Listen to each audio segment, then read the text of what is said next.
What? I mean, you weren't expecting too much more out of that, were you? I mean, of course. I'm in the backyard. This is the only sand I have right now.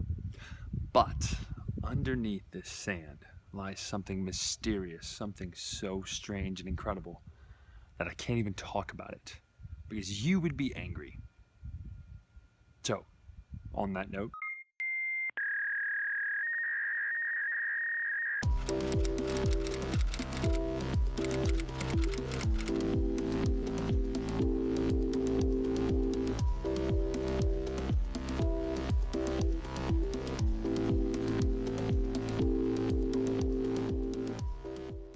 so Time Stories Under the Mask is the latest expansion from Space Cowboys to the Time Stories franchise. Clearly, it's about Egypt and the sand, and there are no giant turtles in it. That's something else. But yeah, it's Egypt. Now, the problem is you're going to think it's 1920s Egypt if you first look at it.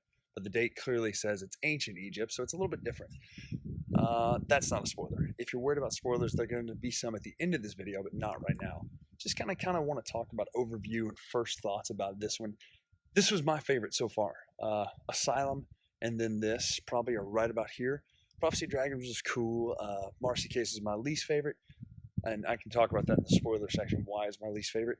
But I really enjoyed Under the Mask even more than Prophecy of Dragons. I know everybody liked Prophecy of Dragons because of all the new mechanics and things that it opened up, but Underneath the Mask was my favorite just because of the way it did one specific thing, and it did it right. Now, there's only so much you can say about Time Stories without spoiling, because the entire game is a one and done. If you played Time Stories, you know, but this is probably one of my favorite games of all time is Time Stories, just because of what the experience is. It's an experience that you cannot recreate, which is why they have to keep coming out with more. Thankfully, they're going to do that. Oh, this towel, it's because I'm too much of a chicken to put my head in the actual grass while laying on the ground. But let's look at the art, at least, that comes on the back of the box and see what Underneath the Mask is all about. Well, let's just open it up and see what the cards are. Well, wait a minute. You can't do that. It's Time Stories. Let's just look at the art on the outside first. Check out this key. Look at that Egyptian key. Lovely. On the back, because this is the back of the box. You should know this already. Egyptian art. Good art. This one, it's got a lot of great stuff here.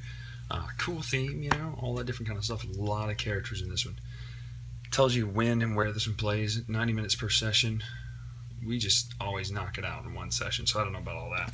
I will show you. Let's see. If you don't want to watch this part, don't watch it, but it's not really a spoiler. It just shows you the art style of the backs of the cards, because that's probably my favorite part, is all the cards having different backs. Yes, this is not a spoiler, because this is an entrance starting area.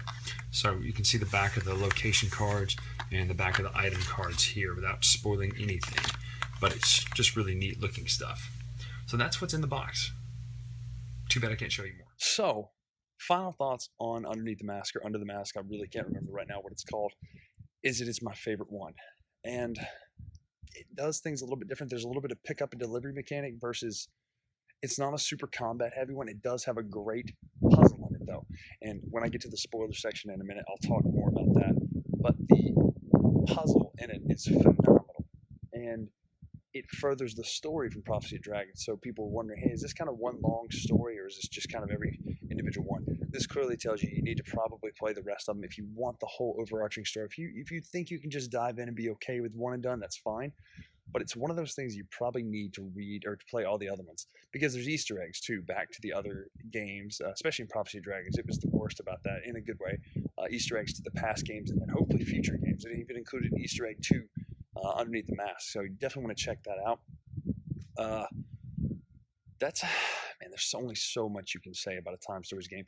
The experience I had playing this one from the very start of it felt better to me than Prophecy of Dragons. Prophecy of Dragons was fun, but it was a little bit muddled with all the stuff they added. This one's new mechanic was really great, and again, I'll talk about that in a minute, but I really like the idea of being able to do it. Now, the problem is there's two things in this game, like Chekhov's gun, that just because you've introduce them, you know you're going to have to use them. That's what Chekhov's gun is. In the first act of the play, if there's a gun, it's going to be fired by the Act 3. So that's the only downside of Time Stories, unless they start pulling some swerve, is that you know these things are going to come into play later just because they're there from the start. So do you pick up Underneath the Mask, or do you let it pass? It's up to you. If you like that kind of dungeon crawl feel of Prophecy Dragons, you're not going to appreciate this one as much. If you liked Asylum and it's more puzzly nature and less combat heavy one, you're really going to like this. It's a very story driven one, a lot of story elements, a lot of puzzly things, pick up and deliver stuff. Also, some new mechanics are there as well. So I recommend it. It's my favorite of all of them. It and Asylum are pretty closely tied. So will you like it? Depends on what you like about the other ones. If you like Marcy Cage and Prophecy of Dragons, this will be your least favorite. If you like Asylum the best, this might be your second favorite. So that's all I can say on spoiler right now. Let's dive into the spoiler review. So spoilers, spoilers, spoilers. So what can you talk about in Time Stories in a spoiler-free way? Nothing. So that's why the spoiler review is here. First off, you're in ancient Egypt, and you get a new mechanic. That mechanic is you can jump between receptacles. So you can pay a certain amount of thing to jump between one character to another character. So again, like Chekhov's gun, you know you're going to have to use that mechanic. I mean, it's not one of those things that's optional. It's going to come into play. Now, that was the only thing that felt a little tedious, was having to do that over and over, just jump in to another receptacle when you really like the one you've got. The second thing that was the Chekhov gun moment for us was the language. One of the first characters has a language that he translates, and he can translate different things throughout the game. Well, you know it's going to be important because his entire character's power is this language translation that he's able to know it.